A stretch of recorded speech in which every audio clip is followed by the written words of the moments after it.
됐습니까? 자, 여러분, 왜 직업군인 장교가 좋은가? 혹시 장교가 어떤 직업인지 모르실까봐 이런 사람들을 장교라고 합니다. 왼쪽에 있는 게 접니다. 오른쪽에 있는 게 누굽니까? 오른쪽이 태양의 후예 뭡니까? 김시진 대위로 나왔던 송중기죠. 별 차이 없습니다. 보면 꼭 저런 분위기 별로 안 좋습니다. 여고에서는 빵 터지는데 역시 남고에서는 하면 안 되겠다 이 생각이 듭니다.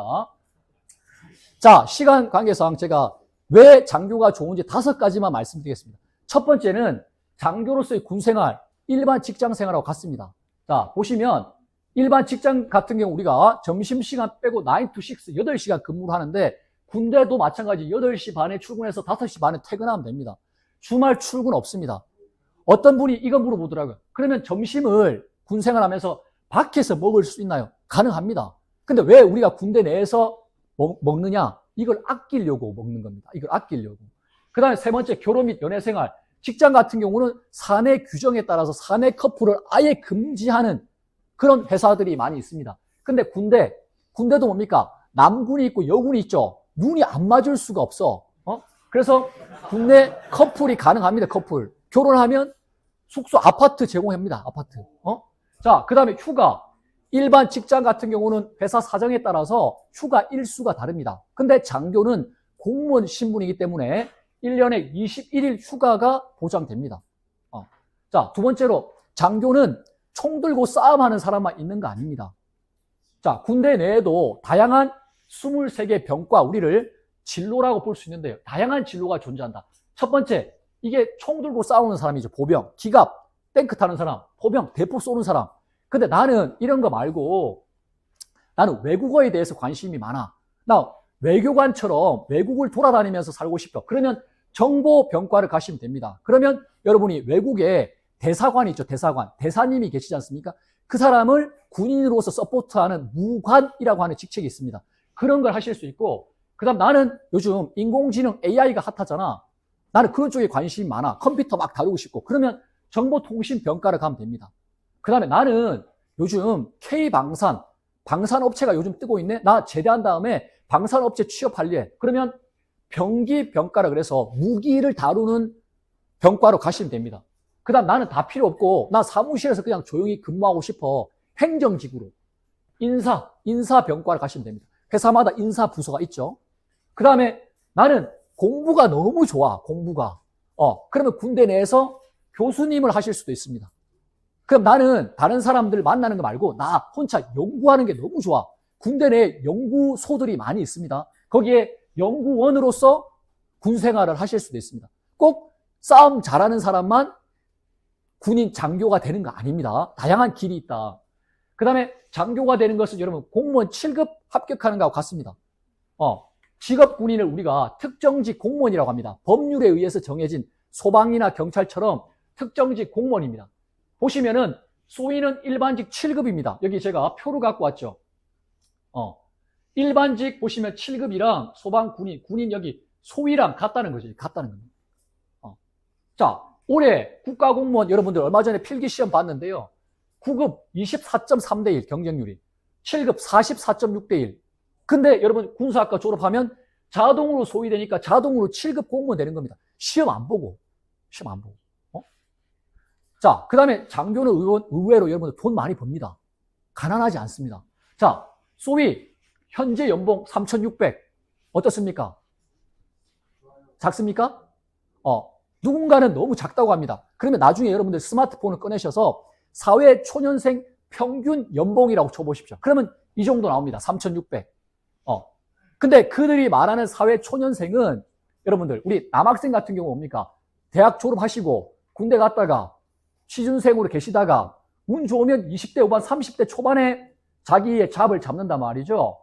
근데 장교는 뭡니까? 20대 후반에 대위야. 계급이 소위 중위 대위란 말이죠. 그럼 연봉이 5천이 넘어간단 말이죠. 시점을 비교할 수 없는 겁니다. 앞으로 소위는 계속해서 연봉이 올라갑니다. 그 다음에 군대에서 40세 정도가 되면 중령기라고 하는 계급이 됩니다. 그때 연봉이 1억입니다.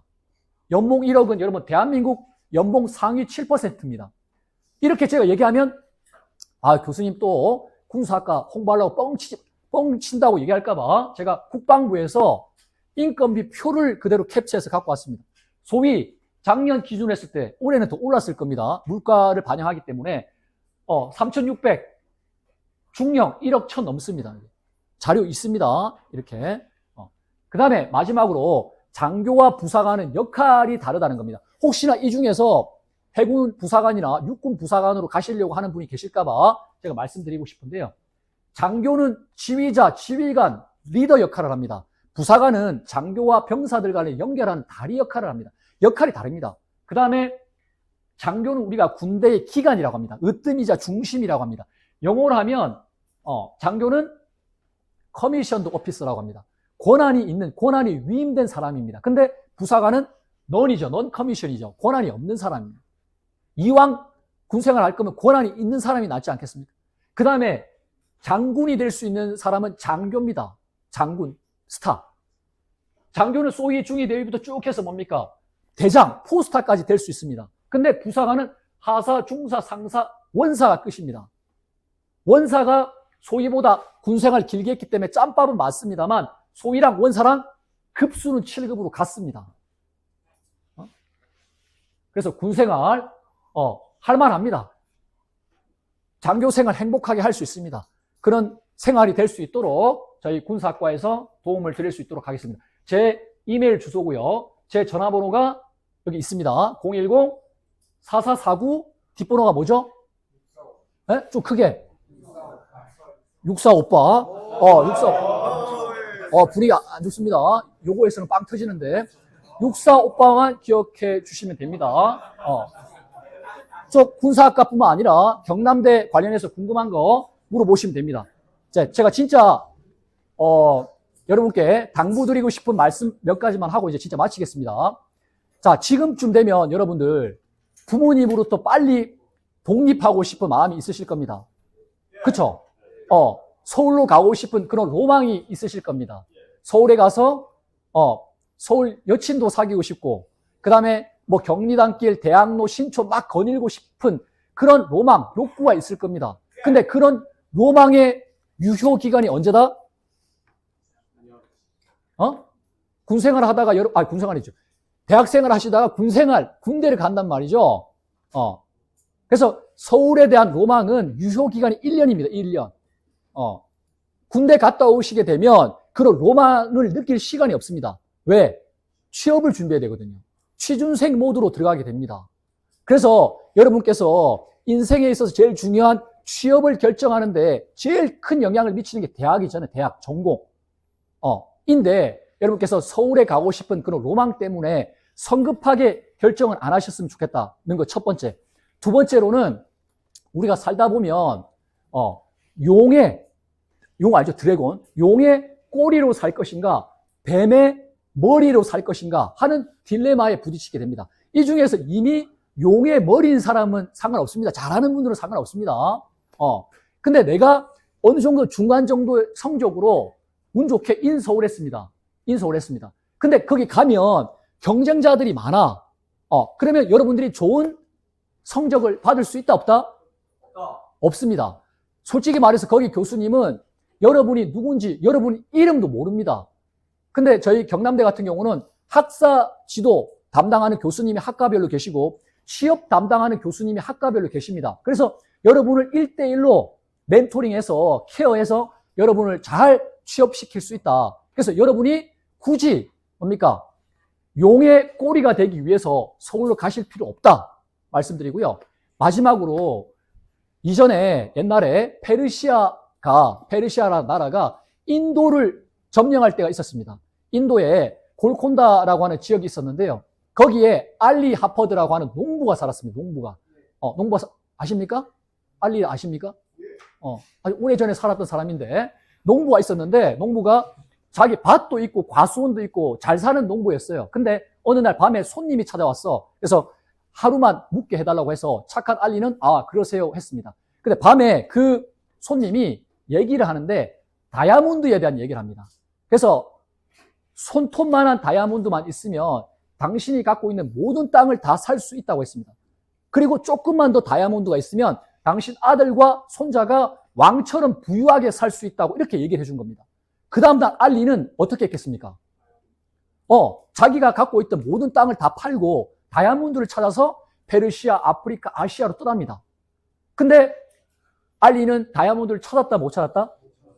못 찾았습니다, 결국. 그래서 알리는 자기의 신세를 너무 비관하면서 바다에 빠져서 자살합니다. 그러면 알리가 땅을 팔았다고 하면 누군가 산 사람이 있겠죠. 알리의 땅을 산 사람이 어느 날 자기 땅에서 낙타에 물을 먹이기 위해서 개울에 데리고 갔는데 뭔가 번쩍이는 게 있더랍니다. 그게 뭐라고요? 그게 다이아몬드라는 거예요. 그게 다이아몬드. 이거는 여러분들 블루 다이아몬드가 지금 세계 최대 생산지인 인도의 골콘다 광산의 실제 얘기입니다.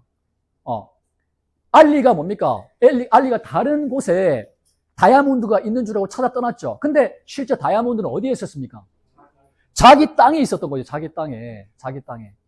그래서 여러분이 지금 생각하셨을 때는 저기 서울에 가면 금이 있고 다이아몬드가 있을 것 같죠. 근데 그게 아니라 지금 여러분이 계신 여기에 다이아몬드가 있습니다. 우리 경남대도 마찬가지입니다. 경남대도 금과 다이아몬드 보물이 있습니다. 여러분이 오셔서 캐면 됩니다. 내년에 오실 거죠? 네. 오겠다. 네. 왜냐하면 여러분 제가 손 바로 해주시고 숫자를 정확하게 알아야 제가 미리 삽이랑 곡괭이랑 준비해 놓을 수 있습니다. 그래서 내년에 저하고 같이 캐는 걸로 이렇게 해주시면 좋을 것 같습니다. 자, 여러분들 끝까지 여러분들 그 경청해 주셔서 감사드리고요. 마지막까지 준비 잘 하셔서 여러분이 원하는 모든 성과 이루시기 바라겠습니다. 네, 감사합니다.